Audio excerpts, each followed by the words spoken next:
السلام علیکم ورحمۃ اللہ وبرکاتہ۔ بسم اللہ الحمدللہ والصلاة والسلام علی اشرف الانبیاء والمرسلین نبینا محمد وعلی آلہ وصحبہ اجمعین ومن تبعہم بإحسان الی یوم الدین، اما بعد۔ باب ما جاء فی حمایت المصطفیٰ صلی اللہ علیہ وسلم جناب توحید وصدہ کل طریق یوصل الی الشرک۔ آج کا جو ہمارا عنوان ہے کہ نبی کریم صلی اللہ علیہ وسلم کا توحید کے بارے میں اہتمام کرنا، آپ صلی اللہ علیہ وسلم کی حمایت توحید کے بارے میں، یعنی توحید کا خیال رکھنا، اور ہر اس چیز سے آپ نے روک دیا کہ جو انسان کو شرک کی طرف لے کر جائے۔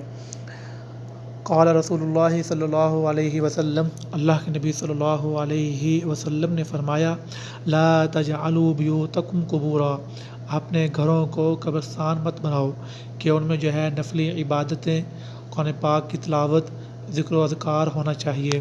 ولا تجعلوا قبری عیدا، اور میری قبر کو عید مت بنانا، عیدگاہ مت جو ہے بنانا۔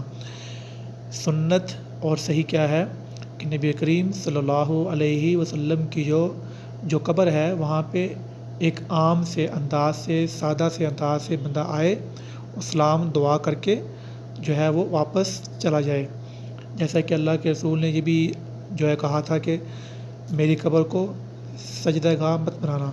تو مطلب کوئی بھی ایسا اہتمام کرنا، اللہ کے رسول صلی اللہ علیہ وسلم کی جو قبر ہے وہاں پہ کوئی بھی ایسا جو ہے اہتمام کرنا کہ جس سے مطلب جو ہے شرک کا ڈر ہو، اس سے آپ نے روک دیا۔ تو کوئی بھی خاص اہتمام کرنا، کسی بھی خاص انداز سے اللہ کے رسول صلی اللہ علیہ وسلم کی قبر پہ آنا، اسے اللہ کے رسول نے روک دیا تاکہ شرک کا کوئی ڈر نہ ہو۔